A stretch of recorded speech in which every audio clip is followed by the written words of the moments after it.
આપ સૌ જાણો છો કે ગુજરાતની અંદર છેલ્લા 30 વર્ષથી ખેડૂત, ખેતી અને ગામડા વિરોધી સરકાર સત્તામાં છે.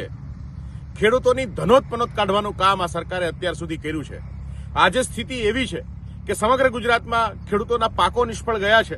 ત્યારે એ સમયે ખેડૂતોને સહાય આપવાના નામે તાઇફાઓ કરવામાં આવે છે.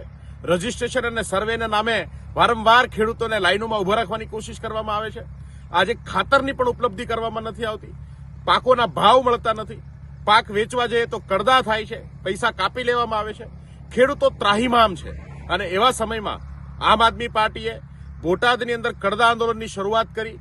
સમગ્ર ગુજરાતના ખેડૂતોને એક કરવાની જે આંદોલન ચાલુ થયું છે, આ ન્યાયનું આંદોલન, આ સન્માનનું આંદોલન જે છે, એ ગુજરાતના અલગ અલગ વિસ્તારની અંદર ખેડૂત મહાપંચાયતના ભાગરૂપે આમ આદમી પાર્ટી પહોંચી રહી છે. આવનાર 30 તારીખે રવિવારના રોજ સવારે 10 વાગે ડીસા પાલનપુર હાઈવે પ્રાઇમ હોટલની સામે બનાસકાંઠાની અંદર એક વિશાળ ખેડૂત મહાપંચાયતનું આયોજન થવાનું છે.